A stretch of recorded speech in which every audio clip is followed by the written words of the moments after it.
Welcome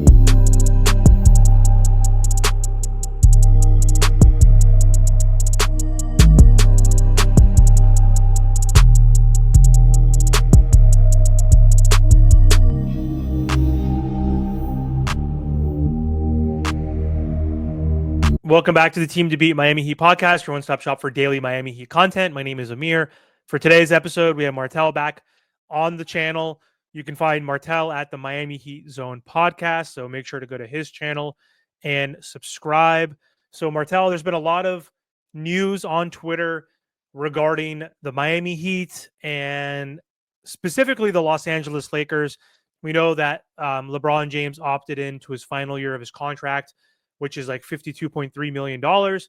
But there was some speculation that the Lakers could look to trade LeBron James if the Lakers cannot improve their roster. And the issue with that is the $52.3 million contract.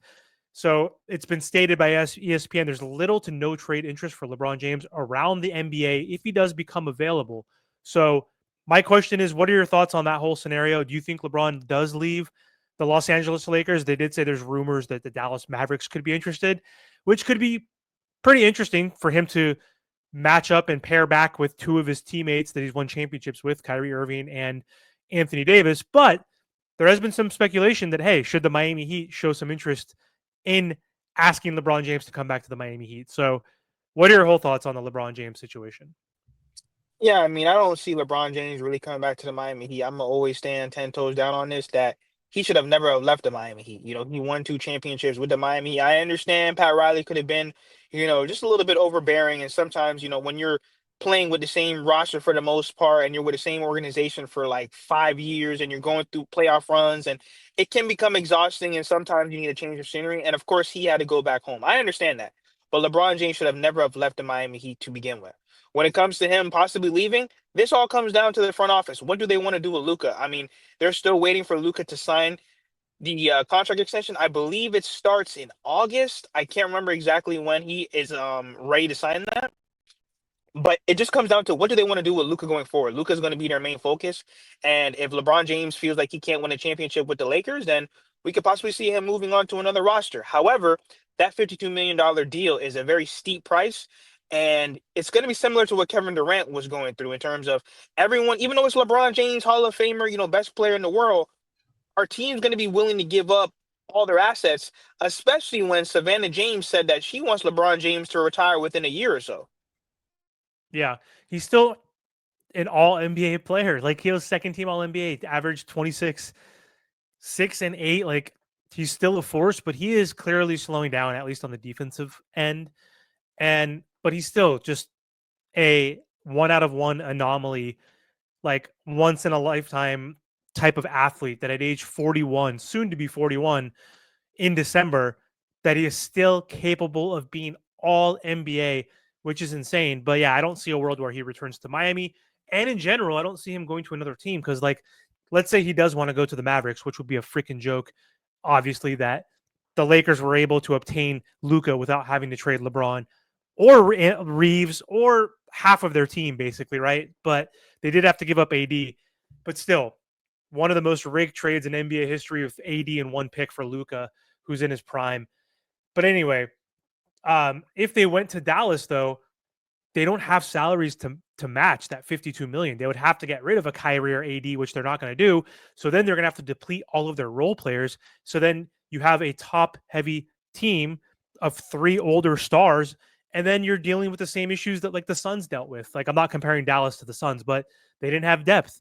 They didn't have good rotation pieces. They didn't have good defenders. So I don't think that's going to happen. I think he stays put. I think they're going to add like a DeAndre Ayton, who's a free agent.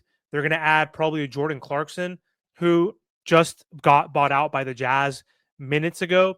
So they can add shooters around him. You're adding a big body like DeAndre Ayton next to LeBron and Luka, who's going to unlock him essentially. Luka makes players like Jackson Hayes look good. Like, of course, he's going to make the former number 1 pick who averages like 18 and 10, except for last year with the Trailblazers look good. So the other piece I wanted to talk about, so the Duncan Robinson news yesterday, he declined his option. He's a free agent technically. So, what are your thoughts on Duncan's situation? Do you think he actually will renegotiate with the Miami Heat for a cheaper deal? There's been talks where he could do like a 2 year, 3 year deal with the Miami Heat at like between 7 to 10 million per season. Or do you think he actually does test free agency and perhaps maybe we even do a sign and trade with a team like the Pistons, who are now looking for an elite shooter after Malik Beasley pulled a Terry Rozier, um, and is now getting investigated for sports betting or gambling. And also, side note, Terry Rozier was actually cleared today. But either way, lots of interesting news. What are your thoughts on the whole Duncan situation? Do you think we should retain him? And what do you think actually happens with him? There's just times where you need to move on. I'm not saying that Duncan Robinson is trash or anything like that, but we've had a lot more down seasons than the ups. He's had a lot of back injuries. If I'm the Miami Heat, if you can do a sign and trade and get some new blood in here, I would do it. You're definitely gonna miss his shooting because outside of Tyler Hero, he really is your only shooter. I mean, Burks, he's a great shooter, but is he gonna get the minutes that Tyler Hero or Duncan Robinson would get? And I don't think so. So, like I said, Duncan Robinson, homegrown guy. The Miami Heat really did build up his career here. I think they even overpaid for him. I don't care what the shooting rate, what those shooters were going for at that time. He was the first compared to all those other guys at the time. All I'm saying is that if they're willing to move off of Duncan, I'm okay with that. Do a sign and trade. Maybe you can get a wing defender. Maybe you can get another shooter in here. Just to kind of change up the roster a little bit, just so that we're going into next season looking a little differently.